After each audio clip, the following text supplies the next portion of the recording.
Bienvenue dans la session Yes We Hack, Bug Bounty comme levier d'agilité, tout de suite avec Rodolphe Aran. Merci Alexis.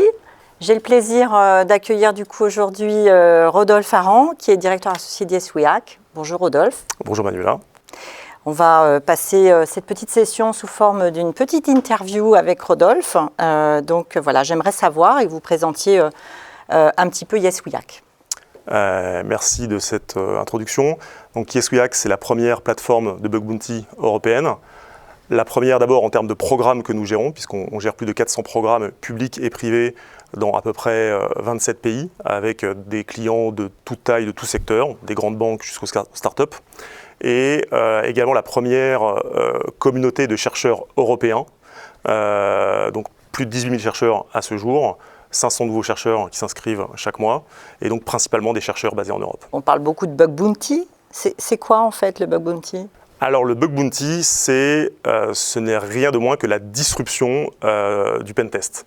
Le Bug Bounty, c'est un pentest augmenté as a service qui consiste à mobiliser une communauté de chercheurs, et là où on va réaliser un ou deux pentests par an avec un ou deux consultants pendant une ou deux semaines, on va pouvoir s'appuyer sur cette communauté pour lancer des programmes aussi souvent et aussi longtemps que l'on souhaite.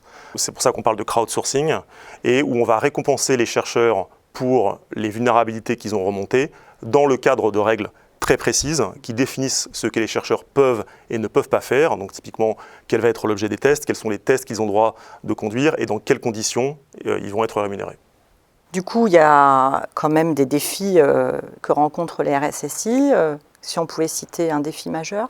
Alors, de notre point de vue, le principal défi auquel sont confrontés aujourd'hui les RSSI, c'est que sous l'impulsion de ce qu'on appelle la transformation numérique, la façon de concevoir, de développer, de livrer, de maintenir, d'acheter de l'IT a complètement changé. Elle est en train de changer radicalement, elle se modernise, elle se transforme, et cette modernisation impose des cadences beaucoup plus rapides, fait exploser la surface d'attaque des systèmes d'information, et le RSSI, pour sécuriser cette IT qui est de plus en plus mouvante, de plus en plus large, lui dispose d'outils qui n'ont pas évolué depuis 20 ans. Donc d'un côté, on a une IT qui a complètement changé, et de l'autre, des outils de sécurisation qui, eux, n'ont quasiment pas bougé. Donc on parle de nos bons vieux tests d'intrusion, donc pentest, qui sont des outils qui sont difficiles à gérer, qui sont rigides, qui sont coûteux, et donc le RSSI se trouve confronté à une difficulté, c'est comment sécuriser cette IT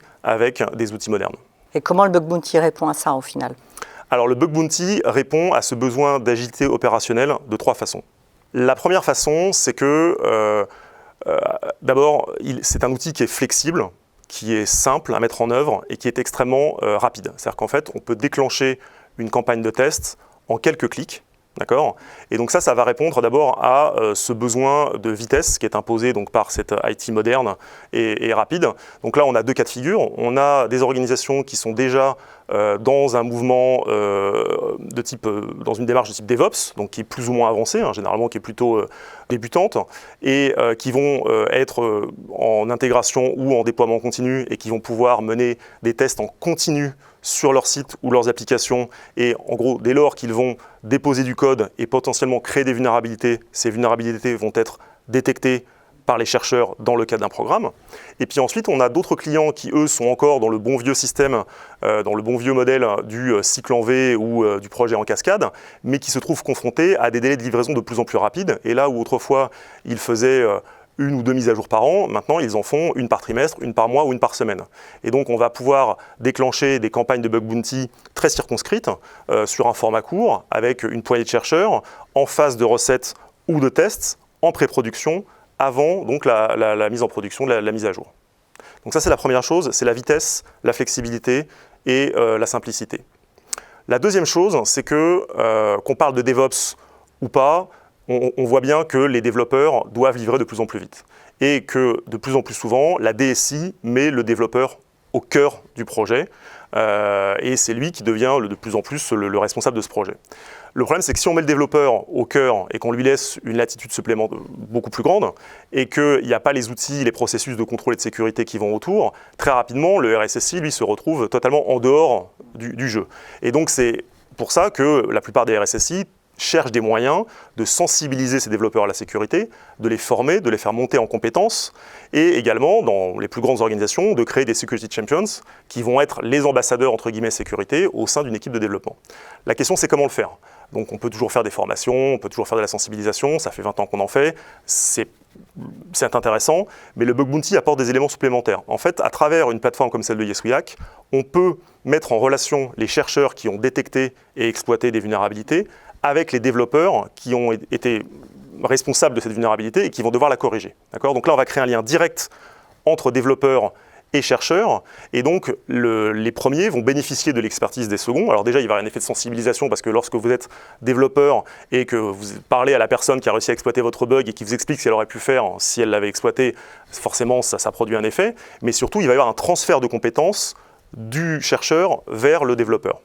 Et puis, la troisième chose, c'est qu'on va pouvoir identifier à travers des programmes les développeurs qui sont les plus, qui ont le plus d'appétence pour la cybersécurité, qui apprennent le plus, qui intègrent le mieux ces bonnes pratiques, et on va pouvoir comme ça identifier et nommer des ambassadeurs ou des security champions. La troisième chose, c'est que le pentest donne en sortie des rapports PDF qui sont des documents statiques par nature difficilement exploitables. D'accord ? Donc ça va bien quand on a quelques rapports à gérer par an. Quand on commence à parler de dizaines ou de centaines de rapports, on comprend bien qu'il y a un intérêt à mutualiser cette donnée, à pouvoir l'intégrer dans des systèmes existants, ce que ne permet donc pas ces outils ces approches qui sont purement manuelles. Avec le Bug Bounty, on va avoir un rapport de vulnérabilité qui est structuré, puisque le chercheur va saisir les informations via une interface avec des champs obligatoires. Et cette information structurée, elle est validée par le client ou par Yes We Hack, en tout cas par la personne qui gère le programme. Et donc, qui dit information structurée et validée, dit possibilité d'exploitation de cette information et de ces données, et donc d'intégration de ces données dans les processus et le workflow existants. D'accord ? Donc là, on peut commencer à parler d'audit, entre guillemets, de sécurité à l'échelle. On peut commencer à parler, entre guillemets, DevSecOps. Et on va avoir des cas d'usage qui peuvent être assez basiques, comme par exemple la création et la gestion de tickets, pour faciliter le traitement des rapports de vulnérabilité et le suivi des correctifs. On va également avoir la possibilité d'automatiser des tests de non-régression dans des chaînes d'intégration et de déploiement continu pour les clients les plus avancés. Et puis on va pouvoir, avec ces informations, renforcer les systèmes de défense existants. Et c'est exactement ce qu'on fait à travers notre partenariat avec Rohde & Schwarz, qui permet en fait, dans le pare-feu applicatif de Rohde & Schwarz, de récupérer les informations des rapports de vulnérabilité pour, entre guillemets, forcer une correction virtuelle de cette vulnérabilité, alors même que parfois, il est difficile de la corriger dans des délais rapides, parce que c'est un environnement de production, parce que c'est un environnement particulièrement sensible ou complexe, et que donc on n'a pas de solution à court terme.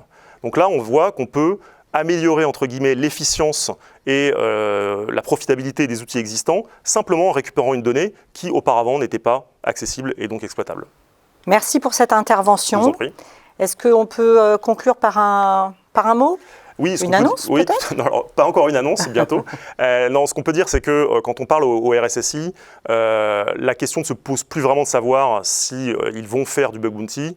La question pour eux, c'est par où commencer. Et là, de ce point de vue-là, il est vrai qu'il leur manque parfois des informations. Et il ne faut pas qu'ils hésitent évidemment à nous contacter pour qu'on les aide à trouver leur premier cas d'usage et à démarrer leur premier projet. Super. Merci Rodolphe d'avoir été avec nous. Merci à tous d'avoir suivi cette session. Je vous invite à suivre les autres sessions techniques, clients, partenaires sur le site internet. À très bientôt.